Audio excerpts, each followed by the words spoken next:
Esse é o Papo de Camelo, podcast que eu criei para conversar com pessoas que topam compartilhar um pouco sobre as suas trajetórias, trazer um pouco mais também das suas experiências práticas e dar suas opiniões sobre esse ecossistema de inovação, ecossistema empreendedor, especialmente o ecossistema de startups. Se você está aqui, provavelmente você quer ouvir casos práticos, conversas transparentes e francas que podem te ajudar a tomar melhores decisões, a se colocar melhor enquanto empreendedora ou empreendedor. Então, seja muito bem-vindo a esse podcast que, por mais que seja de negócio, ele é muito mais sobre as pessoas e suas experiências do que qualquer outra coisa. Eu sou o Luiz Gomes e eu tenho uma longa trajetória nesse ecossistema de startups. São mais de 10 anos inseridos nesse meio. Na descrição desse episódio tem um link para que você possa se conectar comigo e saber um pouco mais sobre como eu posso ajudar a sua startup. Mas hoje eu serei o host nessa conversa que me inspirou a cada minuto e que certamente também vai te inspirar e te trazer diversos aprendizados importantes para a sua jornada inserido nesse meio empreendedor. Vamos lá, que esse papo precisa começar.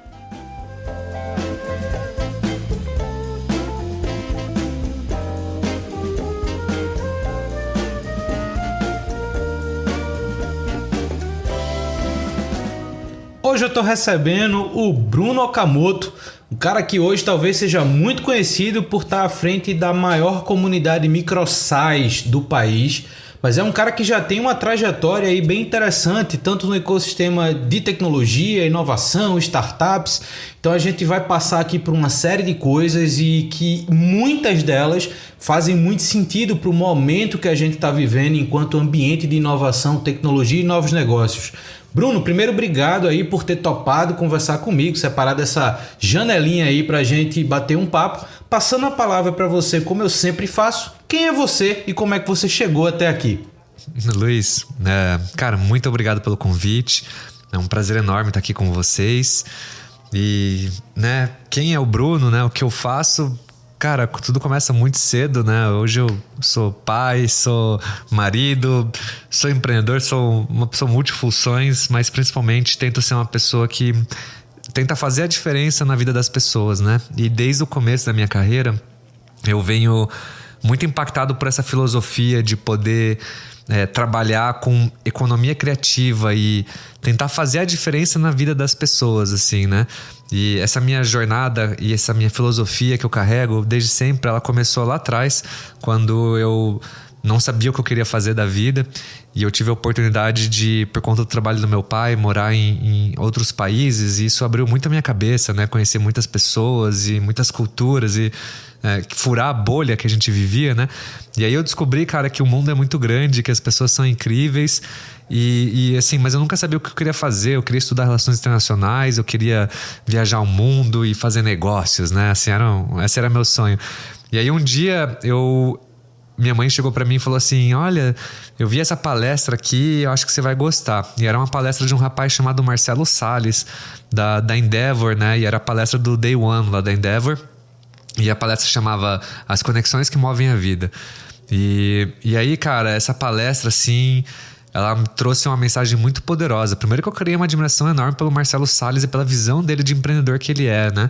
O cara montou a Movile, o iFood, tudo e é um puta de um empreendedor. E eu gostei muito do que ele fala sobre como essas conexões que ele foi tendo com outras pessoas durante a jornada dele, foram abrindo portas e foram mudando a vida dele, né? E aí, a partir daquele dia, eu falei, cara, é isso, assim, eu quero ser um empreendedor, eu quero, trabalhar com pessoas, com tecnologia e aproveitar dessa globalização que a gente estava entrando há anos atrás, né, da tecnologia, do avanço tecnológico. E aí, cara, meio que eu me encontrei, assim, eu falei, olha, quero entrar nesse mercado de startups, tudo por causa dessa palestra. E aí, desde então, eu vim investindo basicamente minha vida inteira nesse assunto, né? Então, assim, hoje eu tenho 36, já foi 1/3 da minha vida que eu dedico a construir empresas. E a minha primeira empresa, eu conheci um amigo na faculdade, né, chamado Kaique. E aí um dia ele chegou pra mim e falou, cara, Steve Jobs montou uma startup, né, a Apple revolucionou. Ele falou, cara, a gente tem que montar uma empresa. E aí eu falei, tô dentro, mano, vamos nessa, esse Steve Jobs doidão, quero montar uma empresa. E a gente foi no mercado municipal de Curitiba, a gente ficava andando no mercado municipal procurando problemas para tentar montar uma empresa para resolver. E aí a nossa primeira empresa foi que a gente viu um monte de fila numa casa lotérica e a gente falou, cara, casas lotéricas tem muitas filas, então se a gente fizer um sisteminha de aposta online, será que pode? Deixa eu falar, puta, mas ninguém ia confiar apostar online e tal. A gente falou, mas tá na moda clube de assinatura, e se a gente fizer uma aposta, o cara aposta online, a gente vai na casa lotérica, joga pro cara e faz um clube de assinatura, o cara recebe em casa todo mês os jogos, assim. Coisa de faculdade, né, cara? Mas a moral da história é que a gente investiu 1 ano nesse negócio e todas as minhas míseras economias. E, cara, aprendi muito, assim, sobre esse modelo de validação, sobre entender como funciona esse processo de estudo, porque eu fiz tudo errado, assim. Eu simplesmente criei uma ideia, fui lá, fiz e não fiz nada de validação. E aí eu, cara, comecei a me apaixonar, comecei a participar de muito Startup Weekend e comecei a ver esse ecossistema falando assim, cara, das pessoas, todo mundo lutando em 24 horas para lançar um negócio e toda aquela animação. E eu falei, cara, isso é muito massa, é isso que eu quero. E aí eu tive a minha segunda ideia da minha empresa, que foi a Encontro Nerd, né, em 2014. E hoje ela se chama Eu Nerd, né, mas a ideia também era muito simples, assim. Hoje, né, sou casado, tenho 2 filhos, mas na época que eu tava saindo com a menina, e a gente, né, nem namorava, nem tinha dado uns beijinhos na boca direito, ela um dia foi na casa dela e aí ela pediu ajuda com o computador dela, porque essa minha boa cara de nerd aqui me entrega. E é óbvio, né, eu fui lá fazer uma moral com ela e cheguei lá e tipo, cara, o computador dela tudo bichado. E na época, pra eu conseguir arrumar o computador dela, porque eu me dispus a fazer isso né, pra ganhar uma moral com a mulher, eu, cara, tive que sair parando o carro em loja e procurando estacionamento pra levar o computador nas lojas, porque, tipo, cara, era muito trabalhoso. Daí eu chegava numa loja, cada um passava um orçamento, e aí eu não sabia o que o cara ia fazer no computador, o cara desconhecido. Eu falei, não, cara, eu acho que tem um espaço pra montar uma empresa aqui, que os técnicos vão em casa. E aí, putz, comecei a pirar assim, e aí lancei a minha startup. E aí, putz, foram longos 10 anos nessa empresa. E a gente passou por uma jornada incrível nela, né? Desde... passei 4 anos, cara, testando um modelo de negócio, pivotando, e toda aquela jornada de empreendedor Street Fighter, né? Saindo na rua, dando porrada, levando porrada, e fazia fundraising, aí quebrava, acabava dinheiro, saía sócio, entrava sócio.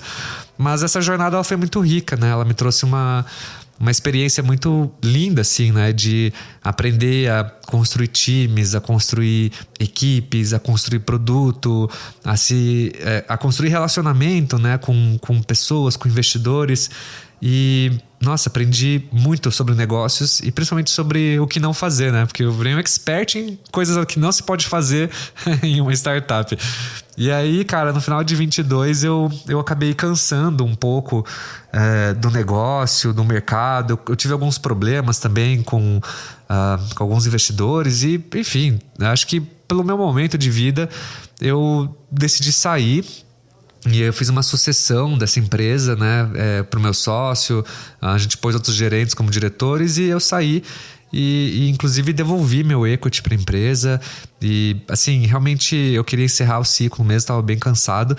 E cara, assim, para mim eu saí com uma lição muito importante, né, disso, assim. Eu dediquei 1/3 da minha vida em montar uma empresa e eu cheguei à conclusão que o mercado de startups, ele não funciona para todo mundo, assim, sabe?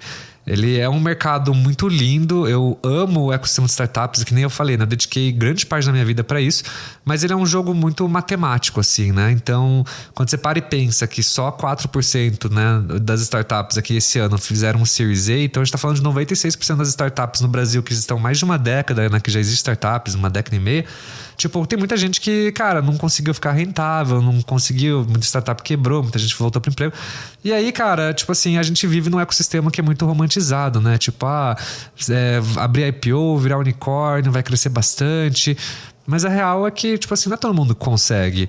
E tem muita gente que são gente boas, empresas boas, mas que elas caem num limbo, assim, né? Elas ficam andando de lado, ela não cresce, não decresce. E assim, faz parte do jogo. Os mercados mudam, os times mudam, né? Os problemas mudam.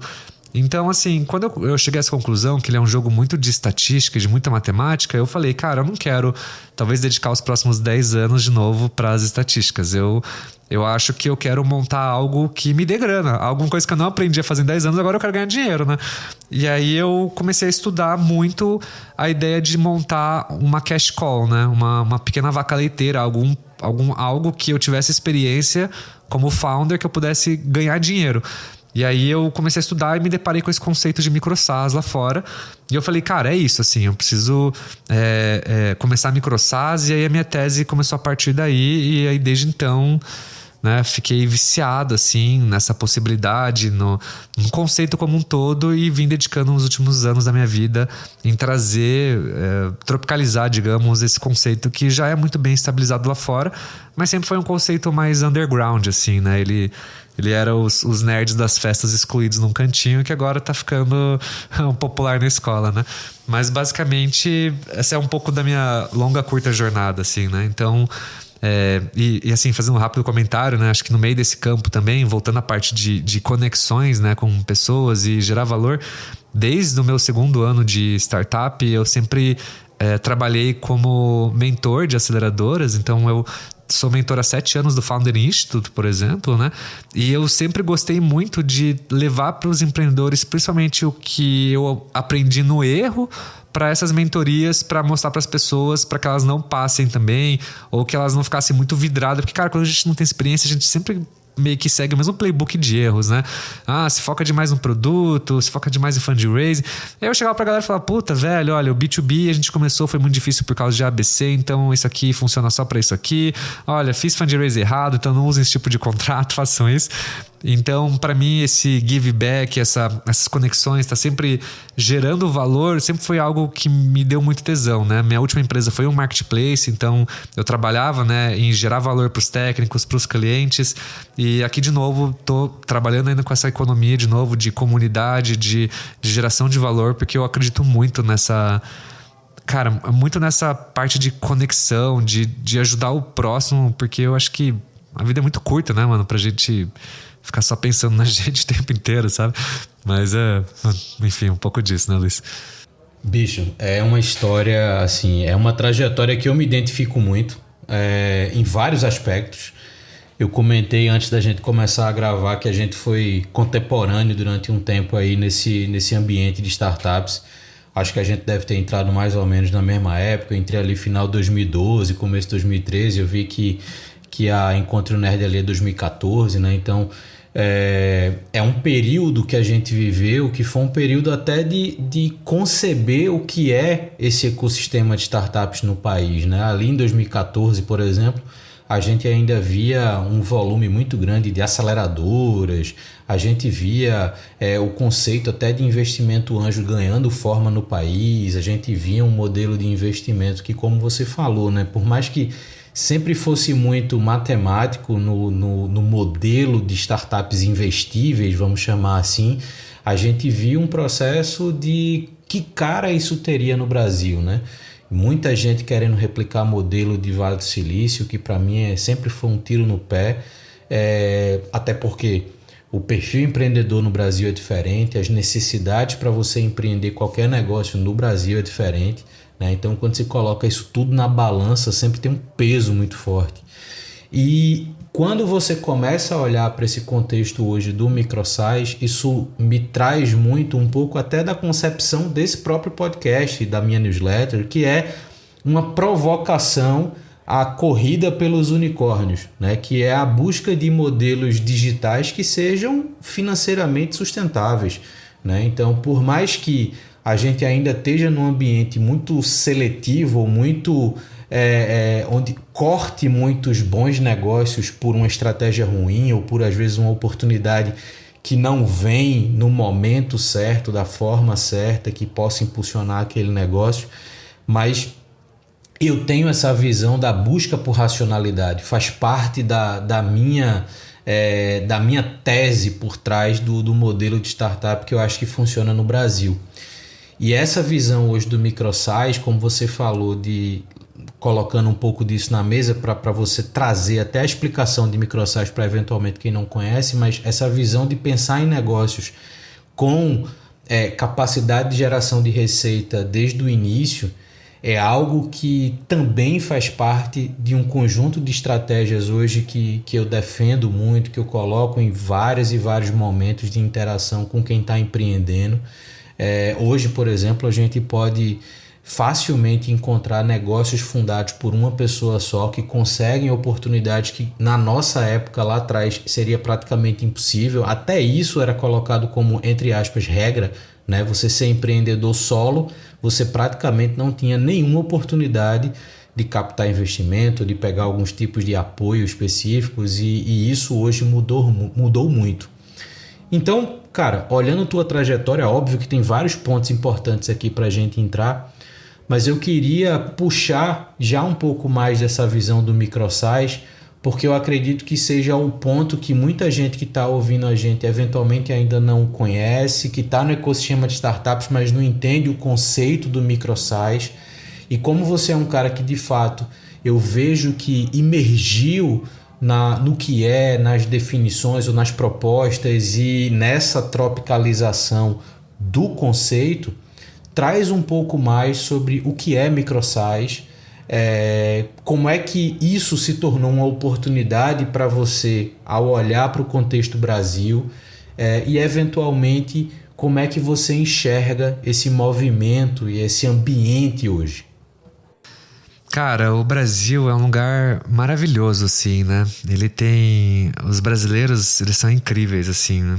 Tipo, a gente tem uma cultura de hustle, né? De guerreiro, assim, muito forte aqui. E isso cria empreendedores muito fodas, assim. Então eu acho que o Brasil é um lugar muito foda por causa dos brasileiros, dessa cultura que a gente tem de ser guerreiro. Então, dado esse contexto, eu acho que o Brasil é um lugar... Eu acho que é por isso que as pessoas gostam tanto de montar startups, assim, no Brasil. Porque, tipo, são pessoas que querem inovar de alguma forma, querem resolver problemas, e elas sabem que, cara, tudo joga contra, assim, né? É difícil pra caramba em todos os aspectos, de contábil, financeiro, jurídico, mas as pessoas têm um sonho e elas vão atrás, e eu acho isso muito lindo, assim.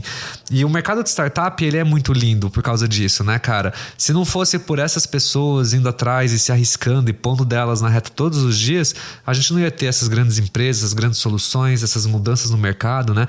As grandes empresas no Brasil demoraram anos para se adaptar às startups, antes não sabiam nem como lidar, e hoje já tá aí cheio de programas de Open Innovation, né? As aceleradoras, muitas morreram, muitas evoluíram. Então a gente tá tipo num momento muito bonito, assim. Mas o problema, cara, que eu vejo assim hoje é que o que me incomoda mais nesse jogo de startup, assim, é muito essa cultura do tipo assim, cara, olha, você tem que dar all-in e pôr todas as fichas, e você tem que comprar o risco, e você precisa pegar investidor, porque você precisa ir rápido de uma fase para outra. E essa história, ela sempre me incomoda, porque ela é um loop infinito, dizendo que se a pessoa não arrisca, e se a pessoa não mergulha de cabeça, e se ela não reinveste no negócio, tipo, o negócio não é uma startup, não vai jogar o jogo de gente grande, sabe? E aí, tipo, essas empresas que não vão bem, elas ficam até com vergonha de falar em público, né? Tipo, minha empresa fatura pouco, ou a gente tá andando de lado. Tipo, normalmente a galera só quer ir no evento, aparecer nos palcos e ser as estrelinhas, né? Então a gente roda muito em torno de um... Tem sempre um elefante na sala, assim, quando é esse assunto, né? De crescimento, de negócio. Então isso sempre me incomodou muito, né, cara? Porque isso faz com que a gente sempre fique numa guerra eterna conosco, né? Achando que a grama do vizinho é sempre mais verde e tal. Então essa cultura, assim, ela sempre me incomodou. Então quando eu decidi sair desse mercado de startup em 2022, tipo, assim, a minha ideia não era, tipo, vou iniciar um movimento, vou iniciar um mercado, microstar as coisas mais dentro do mundo. Não. É assim, olha...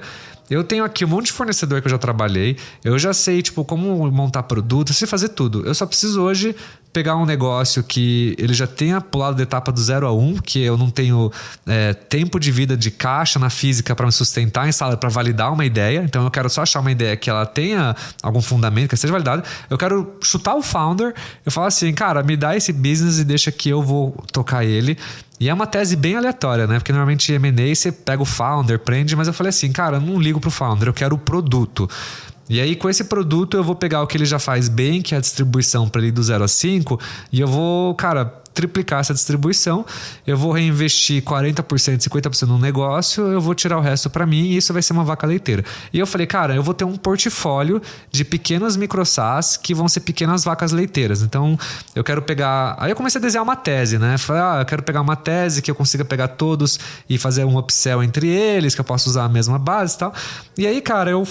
montei essa tese e falei, tá, agora eu vou executar ela. E aí comecei a conversar com um monte de founder, assim, um monte de founder. E, cara, galera, o quê? Micro SaaS? O que é isso? Não, tá louco? Não faz sentido. Não, micro SaaS é muito pequeno. Não.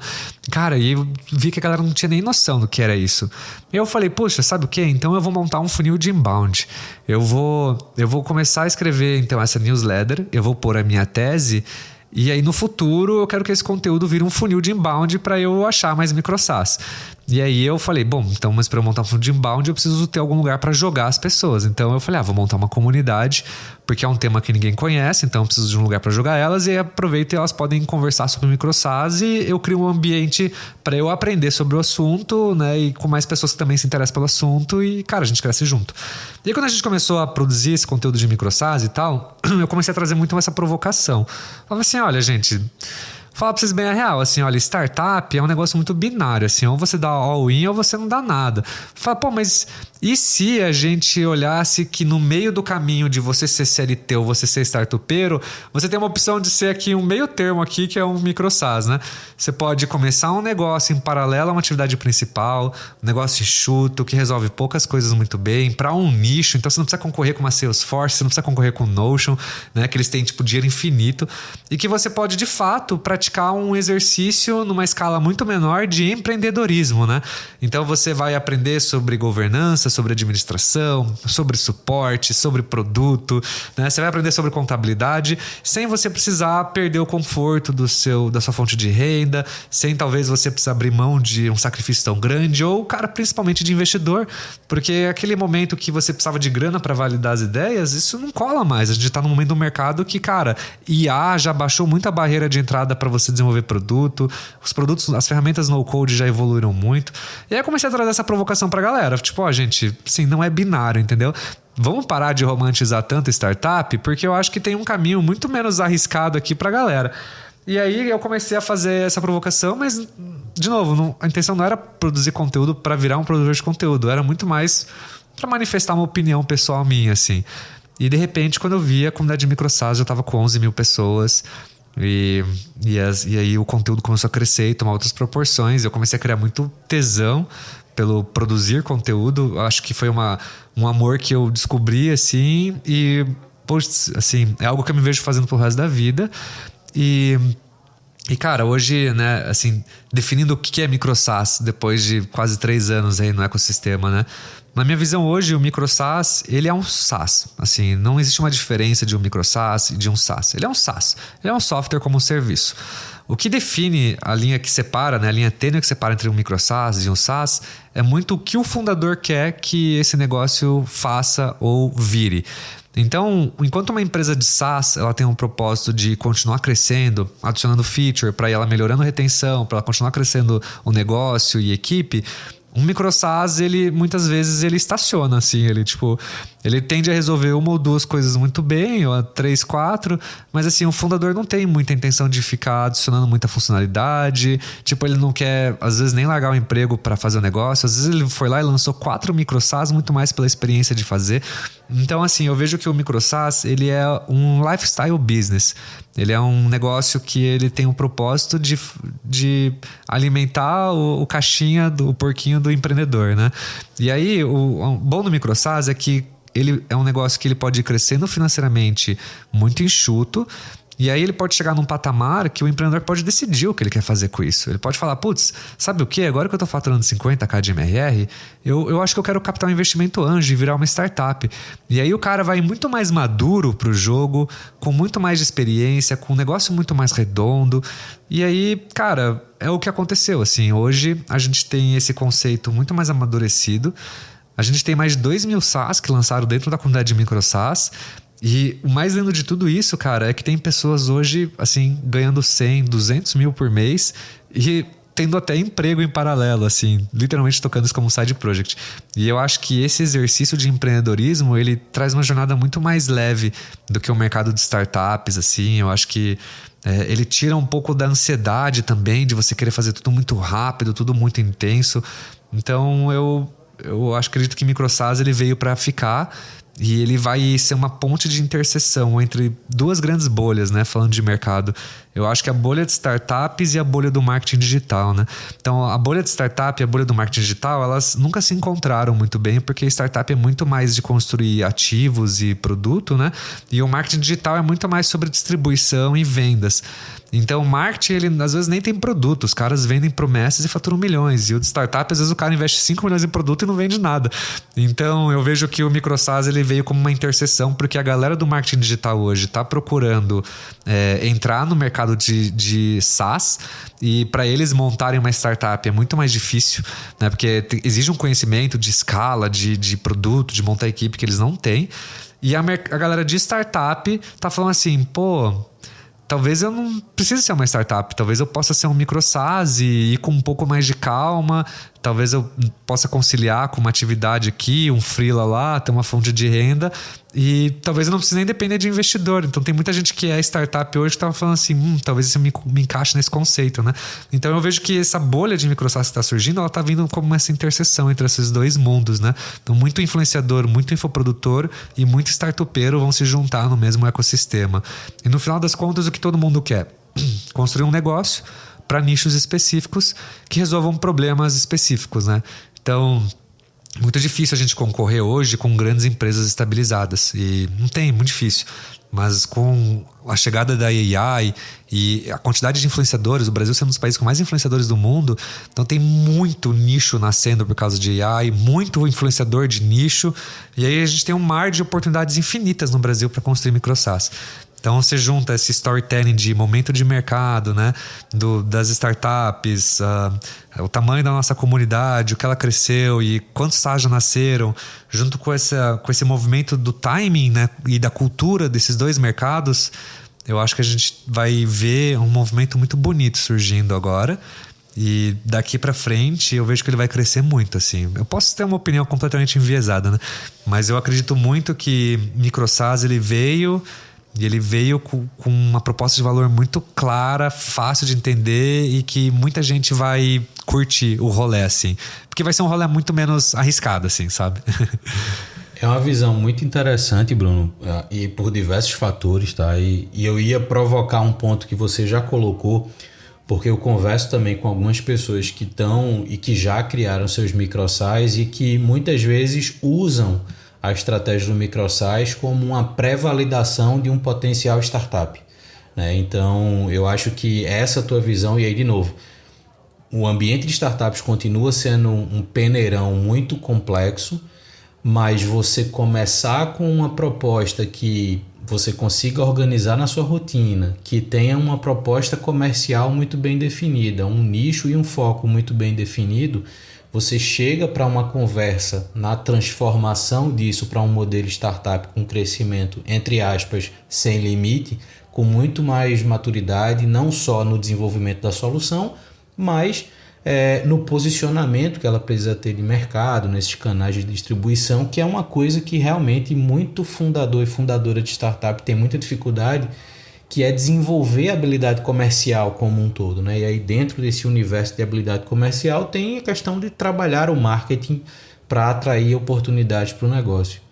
Só que tem um ponto que você colocou, Bruno, que é de fato uma das curiosidades que eu tenho sobre o ambiente MicroSaaS, que talvez o comportamento seja um pouco diferente quando a gente olha para o ambiente de startups, que é essa definição de oportunidade, né? Quando a gente olha para as startups, a gente sempre pensa desde o início da jornada empreendedora num problema que seja potencialmente grande que justifique você criar uma startup. No caso de um MicroSaaS, esse problema ele pode ser pequeno, entre aspas, né, no que diz respeito à volumetria financeira do mercado, mas ele tem que ter um nível de demanda autossuficiente para que você não tenha a mesma curva longa de vendas de um produto de startup. Você tem que vender rápido, né? Por mais que você leve mais tempo para crescer, mas você precisa entender se aquilo ali tem potencial de se tornar essa vaca leiteira, como você falou, né? Aquilo tem potencial de gerar uma receita, mesmo que pequena, mas recorrente.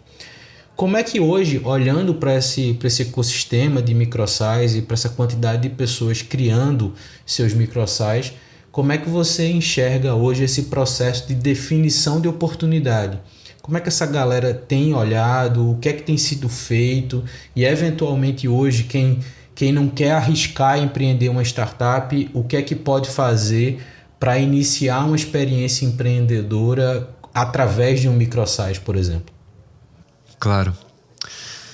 Cara, a gente, né, você falou que tá no jogo há muitos anos, né? Então, assim, quando a gente começou, cara, 10 anos atrás, 12 anos atrás, tipo, a Salesforce era uma empresa super pequenininha, tava tudo muito no início, né? O SaaS era muito no início, né? Quando você para e pensa numa linha do tempo da evolução do software, o software começou com disquetes, CDs, e aí, tipo, era one time payment, né? Você comprava o CD e aí agora, tipo, de repente virou uma assinatura na nuvem, de repente chegou o cloud e falou, não, agora não é mais assinatura, é um efeito elástico, né? Então o software ele veio passando por muitas evoluções na linha do tempo e veio causando muita confusão para as empresas, para os consumidores finais, mas ele chegou num ponto hoje que ele virou uma commodity, né? Então a gente assina software de streaming, a gente assina software de música, a gente assina software para tudo, né? Até no nosso relógio tem software que você paga.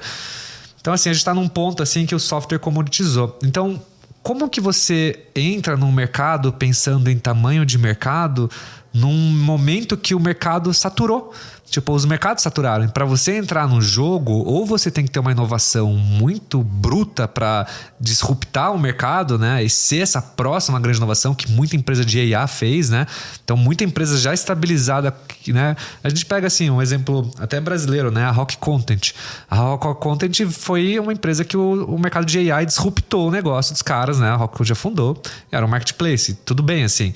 Então, assim, essas grandes disrupções, elas não acontecem todo mês ou toda semana, né? Elas são em ciclos. Então, assim, eu acho hoje que esse pensamento de você pensar num mercado gigante, ele é um pensamento que eu acho que não cola mais tanto, assim, né? Então, o que eu vejo que a maioria dos empreendedores anda fazendo, dos fundadores, é fazendo uma estratégia de pensar numa vertical específica, mas começando por um nicho muito específico dentro dessa vertical. E essa estratégia, ela se chama Beachhead Strategy, que é uma estratégia de você começar dentro de um nicho muito específico, dentro de uma vertical, e aí você domina esse nicho, e aí você expande um pouco mais o nicho, e você vai crescendo de dentro para fora. E não mais aquele negócio tipo, eu vou lançar uma ferramenta que eu atendo todas as PMEs do Brasil. Porra, então você vai lançar uma ferramenta que você vai concorrer com Conta Azul, com OMIE, que são empresas que os caras têm 600 milhões, 500 milhões de caixa para investir em aquisição. Então não faz sentido isso, entendeu? Então, na minha visão, eu acho que assim, o exercício de hoje em dia, de você começar uma startup ou um micro SaaS, é que os dois começam pelo mesmo ponto de partida. Os dois começam com uma hipótese de negócio. Eu tenho um problema, que eu preciso resolver esse problema fazendo ABC. Então, na minha visão, cara, toda startup, ela pode ser um micro SaaS, né? Mas assim, se todo mundo começar fazendo todo o processo de discovery, de MVP, de validação e de go-to-market, todas passam pelo mesmo processo. A diferença, ela começa na parte, por exemplo, de quando o micro SaaS, o founder decide pular full time, aí ele precisa ter alguma forma de pagar o salário, quando ele decide começar a contratar a gente, quando ele decide trazer uma rodada de investidor anjo, aí o cara já era. Mas toda etapa, mesmo que você venda para um B2B enterprise, você pode fazer isso sem você largar o emprego, sem você fazer todo o processo de pegar a captação de investimento antes de você validar a ideia, entendeu? Então, na minha visão, assim, toda startup deveria começar sendo micro SaaS, todo micro SaaS deveria passar pela jornada. O que vai mudar de um para o outro é o que o empreendedor vai querer fazer durante esse caminho, no final do dia, né? Inclusive, assim, tem muito case na comunidade que o cara fatura 30, 50k por mês e o negócio estagna, ele estagna naquele estágio. E o cara, tipo, tá super confortável com isso, porque ele tá tirando 18 pau no CLT, ele tá tirando mais 30k no SaaS dele. Então, tipo, pra ele, assim, ele tá muito acomodado. E a pira do cara não é tipo, eu tenho um SaaS que paga meu salário e ainda sobra 12. A pira do cara é, não, eu ganho 45. E tá tudo bem, assim, eu não quero, tipo, pegar agora e contratar uma equipe de CS, uma equipe de vendas e crescer. Então, eu acho que todos começam pelo mesmo ponto de partida, né? E o que eu vejo que vai fazer com que esse termo se popularize cada vez mais é exatamente por isso, assim. Tipo, como você falou, a peneira é muito grande, né? Pra você entrar no mercado de startup. Mas, cara, ninguém hoje se foca no topo do ecossistema, né? Todo mundo se foca, tipo, na galera que já fatura, né? Se você entrar num hub de inovação em São Paulo, você tem que estar faturando 1,5 milhão por ano, no mínimo. Então, eu acho que, assim, o MicroSaaS vai ajudar muito essa galera no topo do funil a mudar um pouco esse mindset, a diminuir um pouco a ansiedade e falar assim, olha, cara, tanto faz se vai ser um MicroSaaS, se vai ser uma startup. Tipo assim, mas se você começar pela jornada, fazer bem bonitinha e ser rentável desde o primeiro dia, você inverte a ordem, você não precisa pegar grana para sobreviver, você vai pegar grana porque você vai crescer com essa grana, não sobreviver. E aí é outra jornada que você vai entrar. Mas nesse ponto eu concordo, assim, a maior parte dos fundadores de MicroSaaS, eles têm uma preferência por ser um negócio mais low touch mesmo. Assim, eu vejo que grande parte é por falta de experiência, do cara não saber vender para uma empresa grande, ele não ter conhecimento. Normalmente a galera que começa a Enterprise é executivo que trabalha em Enterprise, que aí o cara já foi forjado dentro desse jogo, ele fala, não, eu só sei vender para empresa grande, só sei vender negócio grande. Então o cara já monta um MicroSaaS pensando em grandes contratos, o que eu acho que é meio tricky, assim, né? Porque daí o cara tem que atender muitas esferas dessa empresa antes dele testar uma validação. Então por isso que a gente tem uma barreira de entrada maior para quem entra no mercado do B2B Enterprise. Já a startup, ela ama o mercado de B2B, de Mid-Market Enterprise, porque, cara, maior ticket, menos churn, né? Então, eu vejo que existe essa diferença, de novo, porque o empreendedor prefere assim, né? E aí, cara, então a galera de MicroSaaS, eles tendem a buscar, tipo, produtos, mesmo que exija uma venda high touch, vendas que não sejam tão complexas do cara entrar e que não tenham tanta barreira de homologação e que eles possam testar o produto rápido e a proposta de valor rápido. Quando o produto ele é muito complexo ou envolve hardware também, sobe muito o nível de complexidade para o cara fazer isso como um side project, sabe? Então, muitas vezes são exceções, ou um projeto de pesquisa, ou um especialista, ou um executivo. Mas acho que eu me estendi até um pouco demais aqui, né? Não, cara, eu acho que foi legal para entender um pouco da visão do contexto das discussões do ambiente MicroSaaS. E tem 2 pontos que você colocou aí que eu acho que também vale a pena a gente puxar, que você coloca, né? Uma startup hoje para entrar num hub desses de inovação e geralmente ligado a alguma corporação ou algum grande fundo, precisa ter um nível de faturamento muito grande. E quando eu olho para esse cenário, olhando também na comparação com o ambiente MicroSaaS, eu vejo que muita startup perdeu a mão naquilo que a gente aprendeu como beabá lá atrás, de trabalhar de forma enxuta, né? Hoje, muitas vezes, para uma startup conseguir faturar 1 milhão por ano, ela precisa queimar 3 milhões de caixa. E isso cria um desequilíbrio econômico do próprio negócio que torna, como você falou, o investimento um ciclo de sobrevivência. Talvez o melhor exemplo que a gente possa ter disso, né, como prova tangível, foi quando o tempo dos investimentos começaram a se espaçar no Brasil por uma análise mais racional dos negócios e a gente começou a ter picos e picos de demissões em massa, muitas delas por estruturas que foram construídas sem nenhuma sustentação financeira, né? Então, modelos não se pagam, modelos não se sustentam. Então, se o dinheiro de fora, o dinheiro de investimento, ele não continua entrando, você vai ter que cortar na carne. Enquanto eu olho para o ambiente de MicroSaaS, eu vejo que, na verdade, a busca é quase pelo contrário. É como você coloca um negócio que gera alguma receita quase com custo zero, né? Então, assim, e eu acho que isso também traz um fator importante, que aí traz um outro elemento para essa nossa conversa que eu queria que você colocasse como é que isso está reverberando dentro da comunidade MicroSaaS, que é a atração do uso cada vez mais de construções no-code e low-code como uma forma também de você reduzir custos operacionais, de você reduzir muitas vezes a necessidade de contratar pessoas desenvolvedoras, né, que no ambiente de startups isso é um problema já consolidado, mas eu percebo que no ambiente MicroSaaS as pessoas meio que já entram no contexto com a cabeça de, cara, como é que eu posso fazer? Como é que eu posso construir? E mesmo eu não sendo um perfil da tecnologia, como é que eu posso fazer esse processo sem precisar contratar uma equipe, né? Então, conta um pouco mais essa influência do movimento também no code e low code como um certo motor de criação de um volume interessante de microsize hoje no mercado. Cara, uma ótima provocação / pergunta. Eu confesso que há 2 anos atrás, cara, eu não entendia picuinha nenhuma desse mercado assim. Eu ficava tipo no code, putz, aí não entendo nada disso e tenho preguiça de entender. Mas quando eu entrei nesse mercado do marketing digital, eu sou empresário, cara, eu não sou produtor de conteúdo, não sou produtor, então eu não sabia vender infoproduto, mas eu precisava pagar minhas contas, eu precisava ganhar dinheiro também. Então a oportunidade de produzir infoproduto foi uma coisa muito importante na minha jornada, né? E aí eu conheci um infoprodutor que é o maior especialista em no-code do Brasil hoje, que é o Renato Assi, né, da comunidade Sem Codar. Ele, cara, tem 20 mil alunos. Então ele pegou 20 mil pessoas que mexiam em Excel ou coisas aleatórias, mas pessoas um pouco mais racionais. E ele falou assim, cara, eu vou te ensinar no code. O cara tem 20 mil alunos de ensino. E o Brasil é um dos países que mais tem brasileiros hoje, tipo, mexendo com ferramentas no code, assim. E aí o Renato, ele foi um mentor. Ele é um mentor pra mim hoje nessa parte de infoproduto, de marketing digital. Ele me ajuda com tudo, assim. O cara foi um anjo, cara, na minha vida. Então, assim, como eu tive esse mentor que me ensinou tudo isso e o cara era, tipo, o deus do no-code, eu consegui, tipo, aprender muito sobre esse mercado com ele, a gente trocou muitas ideias. E aí, cara, o que acontece? O no-code é assim, ele é uma ferramenta muito boa. Você pode literalmente construir qualquer coisa. Me surpreende as grandes empresas não estarem levando o no-code para dentro da empresa, porque, cara, você pode tirar muito custo de dentro de software terceiros criando ferramentas internas. Só isso por si só já é maravilhoso o no-code. Mas, cara, o Renato me mostrou que o no-code você pode fazer qualquer coisa. E quando ele começou a me mostrar os exemplos, eu comecei a ver que a maior parte dos alunos lá dentro da comunidade dele ficavam fazendo produtos para resolver problemas para eles, ou para familiares, ou para amigos, ou trabalhando como freelas.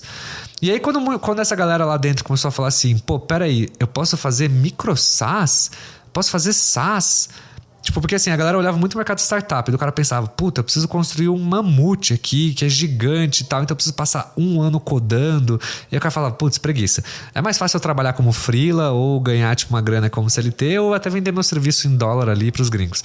Mas aí quando o Renato começou a bater nas teclas de microsas, a gente começou a trabalhar junto e tal, muito dev começou a falar assim, poxa, isso aqui é algo que eu posso produtizar o meu conhecimento em algo muito pequeno e às vezes até fazer uma coisa num hobby. Quem sabe não tem outras pessoas que têm o mesmo hobby que eu, que usem o meu software para fazer isso. E aí a galera começou a fazer tipo, cara, extensão do Chrome, começou a fazer ERP, CRMs, e aí coisas muito específicas para nichos muito específicos.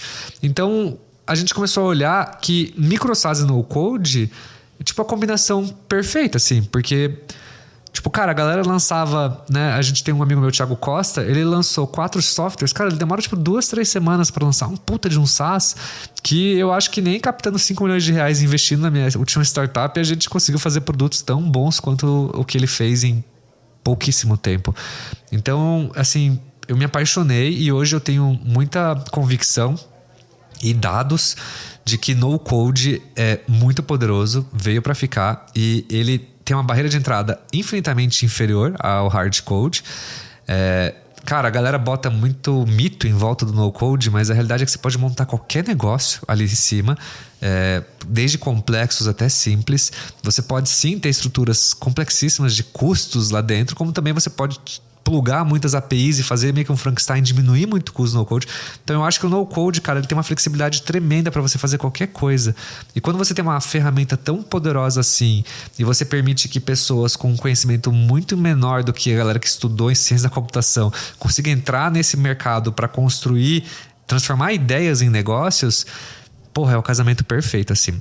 E aí, cara, acho que assim, né? Eu sempre tive essa visão filosófica e bonita, mas eu nunca testei na prática, né? E aí eu fiz o meu microsas, o My Group Metrics, e a primeira vez que eu fiz ele em hardcode, fiz ele em PHP e JavaScript. E aí, cara, eu tive muito problema com ele e eu decidi desligar a ferramenta e fazer ela do zero. E dessa vez eu falei, cara, eu vou fazer ela inteira em no-code. Então eu usei literalmente uma ferramenta open source para montar o core do negócio. E aí eu fiz toda a roupagem dela externa em Bubble, em no-code. E a minha ferramenta está no ar há 4 meses, a gente cresceu bastante. E, cara, assim, tive zero dor de cabeça e eu fico impressionado de quão rápido eu consigo lançar funcionalidades sem ficar dependendo de equipe, sabe? Tipo, eu pego freelancers e falo, esse é o roadmap, e a galera lança e funciona muito bem, é tudo muito rápido. Então, eu acho lindo e acho um mercado maravilhoso, cara. E eu vejo que a gente tá num momento no mercado incrível pra galera de startup, pra a galera começar. Tipo assim, se você é uma pessoa que não é técnica e você... Assim, é muito simples a decisão. Você não é técnico e você quer montar um SaaS, um micro SaaS, tipo, você tem 2 caminhos. Ou você tem tempo ou você tem dinheiro. Então, se você tem tempo, cara, vai estudar no code, porque é uma skill que você vai desenvolver e você pode levar isso para qualquer negócio. Se você decidiu que você vai empreender, saber fazer produto te tira uma dependência tremenda de terceiros. Então, é uma skill muito valiosa que em 2, 3 meses você aprende, tipo, vendo cursos ou até vídeos do YouTube. Agora, se você não tem tempo e você tem dinheiro, você pega um freela de no-code. Cara, o meu MVP da minha ferramenta eu gastei R$12.000 para fazer. Então, é caro. Mas, ao mesmo tempo, você deixa de fazer uma viagem ali no ano para você investir numa coisa que pode, tipo, mudar a sua vida ou transformar um sonho. Então, assim, é acessível. E a tendência é cada vez mais ficar mais acessível ainda o custo, porque cada vez mais pessoas vão aprender no-code.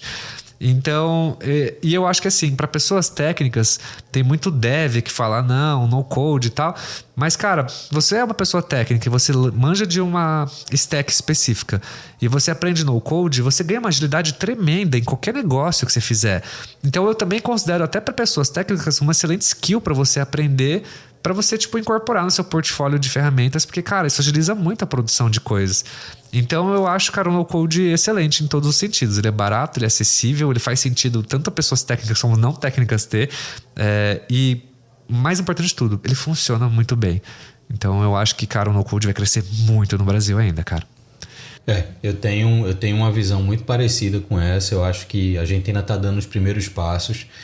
Durante 6 anos aí na minha vida eu fiquei dentro de uma corporação que começou a investir muito em low code, né? Principalmente na plataforma Mendix, e foram mais de 700 funcionalidades desenvolvidas para atender demandas da corporação, e eu acho que isso cada vez mais também vai ser procurado e desenvolvido dentro do ambiente corporativo, né? O próprio desenvolvimento de soluções ou microsoluções específicas para cada demanda, e o no-code e low-code vai se tornar talvez esse canal de aceleração de testes de produtos e de aplicações de fato que se mantêm ali, que são mantidas e evoluídas dentro de outras estruturas. E essa combinação com o microsize, eu acho que ela realmente faz muito sentido e traz muita gente para um contexto. Você mencionou lá atrás na sua apresentação que a gente via muito em Startup Weekend, né?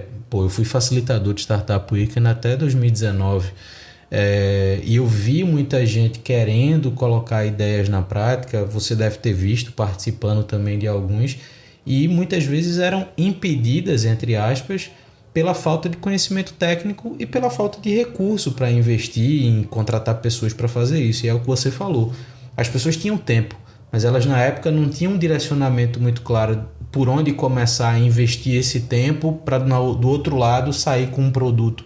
E hoje com Bubble ou com outras plataformas no code, você consegue direcionar uma pessoa, sei lá, uma nutricionista que queira fazer uma aplicação melhor para lidar com a sua base de clientes, ou uma advogada que queira fazer algum tipo de análise rápida de documentos. Essas pessoas podem transformar essas ideias em negócios para resolver problemas, muitas vezes pessoais, e eventualmente gerar um aumento de receita através daquilo, né? E quando você traz o ambiente microsize, isso está diretamente ou parcialmente conectado com a proposta. Bruno, eu dei uma olhada aqui que a tua visão de microsize, a tua comunidade, que começou com essa troca de experiências ali com a newsletter, ela se tornou um modelo de ventures, né? Você colocou também que tem esse interesse de identificar microsize, eventualmente adquirir esses microsize. Qual é o teu objetivo, a tua visão de futuro, não só para o mercado microsize como um todo, mas para a sua participação dentro desse ambiente, assim? Você falou também que se vê nisso por muito tempo agora. Então, qual é a tua visão de futuro com relação ao cenário microsas? Boa pergunta. Cara, eu tenho... Assim, quando você constrói um ecossistema, tem vários prós e contras, né?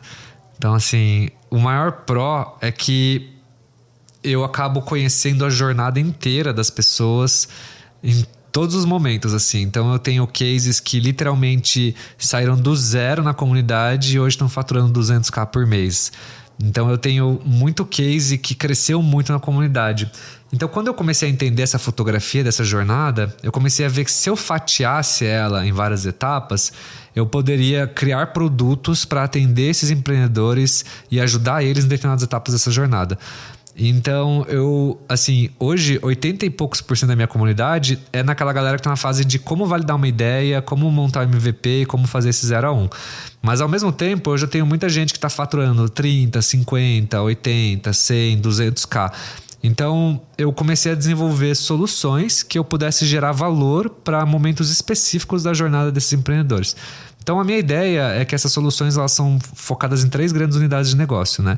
Eu vendo soluções focadas em serviços, ou em infoprodutos, ou em tipo mentorias e encontros, né? Ou programas educacionais que possa, de alguma forma, gerar algo próximo ao empreendedor, assim. Porque no final das contas, empreender é muito difícil e a galera quando bate 100k, ela não tem muito onde... ter um ambiente seguro para conversar com pessoas no mesmo patamar. Então eu comecei a criar esses produtos. Em paralelo, o que eu estou fazendo? Eu estou trazendo esse conteúdo todo em cima. E aí, cara, todo mundo decide o que quer fazer, entendeu? Quem quiser avançar nos meus produtos, vai. Quem não quiser, vai fazer seguir seu fluxo, né? Mas aí eu criei um grupo de fundadores, então, que o pessoal assina. E a gente faz 2 encontros por semana, a gente participa e tal. E aí a galera que fatura um pouco mais, a gente tem um outro produtinho para eles também, que é um encontro mais próximo, com acompanhamento e com mentorias. Então, esses 3 produtos, eles são infoprodutos que eles me geram caixa, né? Porque eles têm uma margem relativamente alta.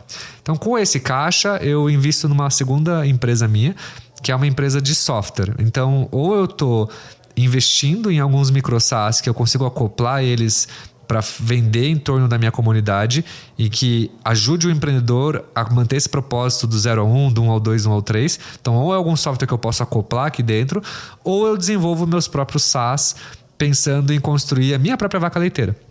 Então eu penso assim, cara, eu quero montar um software que ele tenha baixo KD no Google, que eu possa trabalhar com SEO e tal, e que eu possa deixar ele meio que no piloto automático com 1 ou 2 ou 3 canais de distribuição funcionando.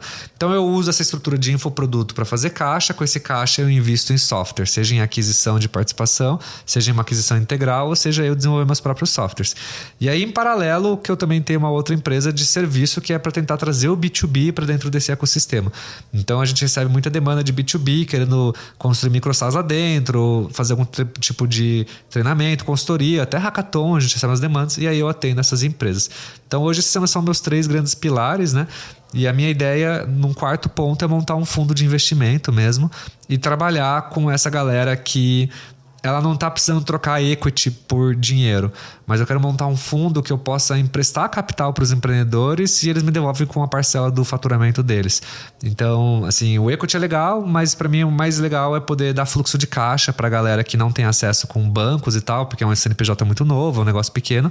E aí a minha tese é meio que atender todas as faixas assim, do ecossistema e da jornada das pessoas e montar esse grande negócio, assim, mas investindo sempre no meu portfólio de SaaS, assim, que é onde eu acho que vai ser a minha, vamos ver, a minha plantação de mais longo prazo, assim, que é onde eu acho que eu vou gerar mais valor para as pessoas e para os meus negócios, né? Porque SaaS dá previsibilidade, então para mim infoproduto ele é muito bonito, assim, mas ele não é algo que me faz sair da cama todos os dias, se fosse só por isso. O meu amor mesmo está em construir software, né? Então eu estou fazendo uma coisa que eu amo, podendo impactar as pessoas positivamente, ajudando elas a ir de A a B, e ao mesmo tempo quero ganhar um dinheiro com isso para poder ter a minha proporção de vaca leiteira, que era a minha ideia inicial que eu queria construir, né? Hoje com um propósito muito maior do que só meu benefício próprio, mas mesmo assim eu ainda também gostaria de ganhar um pouco de dinheiro com essa jornada, né? Mas eu sei que, cara, em qualquer tipo de empreendimento que a gente fizer, seja nas minhas ventures, seja qualquer pessoa montando micro SaaS, a jornada é sempre de longo prazo, cara. A gente sempre acha que ela vai ser rápida e ela sempre se prova por A mais B que ela é longa, né? Então, assim, o que eu tô fazendo hoje, eu tô pensando daqui 3, 4 anos, que eu sei que é quando vai começar a parar de pé as coisas e dá tempo ao tempo, né?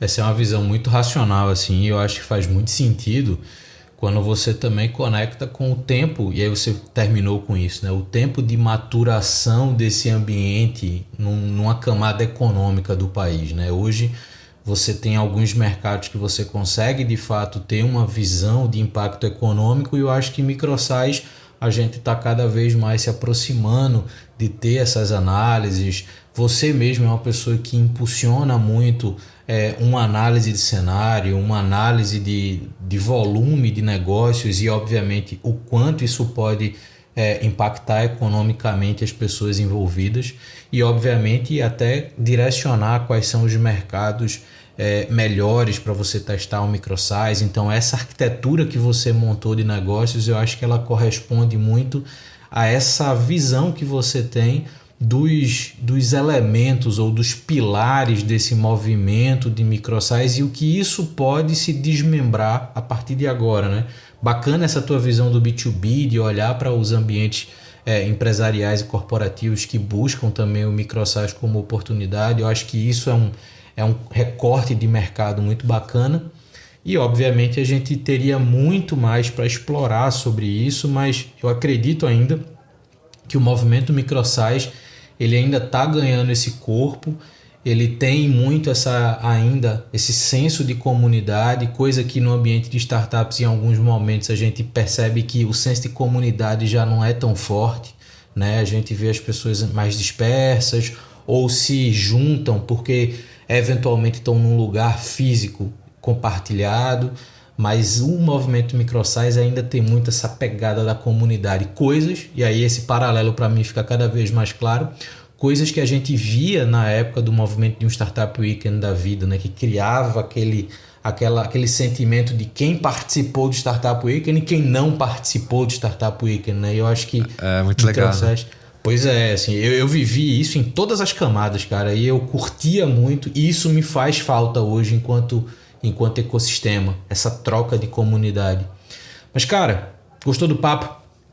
Eu gosto muito, né, Luiz? Eu sou uma pessoa abençoada, cara. Eu falo sobre uma coisa que eu amo, ganho dinheiro fazendo o que eu amo. Eu não posso reclamar, cara. Eu acredito muito, que nem eu falei, né? Passei 1/3 da minha vida no mercado de startup, então eu tô num lugar muito legal, assim, ajudando as pessoas, gerando valor, né, ganhando meu dinheirinho, construindo meu software e não tô incomodando ninguém, não tô machucando ninguém. Então, assim, cara, tô muito feliz de estar aqui com você também, podendo compartilhar um pouquinho da história, da jornada. E, putz, talvez daqui 1 ano a gente grave outro episódio pra gente tirar uma fotografia do que aconteceu nesse período, né, cara? E eu acho que muita coisa vai mudar, viu? Com certeza, com certeza. Eu particularmente, conheci o mercado de microsize por tua causa.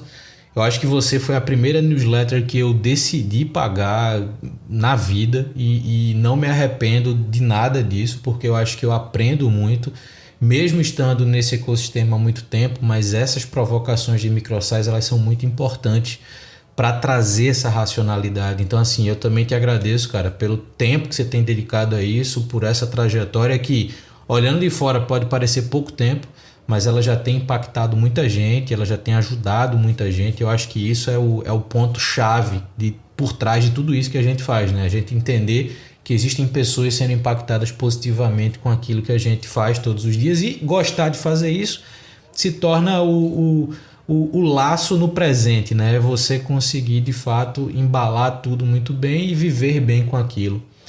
Cara, mais uma vez, obrigado pelo tempo, por essa conversa. Para quem ouviu a gente até aqui, todas as informações do Bruno e do movimento microsize, da comunidade, da newsletter, vão estar todos na descrição do episódio. Se você ainda não acompanha, o acompanhe, veja suas publicações, saiba mais sobre isso que está sendo discutido e testado e feito no ambiente microsize, porque com certeza você é empreendedor de startup, você é investidor de startup, você é profissional corporativo, o microsize pode fazer parte da rotina do dia a dia e do trabalho de vocês como teste, como novas oportunidades. Então não vale deixar isso para depois. Vê agora, acompanhe agora e saiba mais, porque isso pode de fato criar mais oportunidades para você se testar e para você, obviamente, se estruturar melhor financeiramente, que no final do dia é o que todo mundo quer. Mais uma vez, muito obrigado, Bruno, e a gente se escuta no próximo Papo de Camelo. Valeu!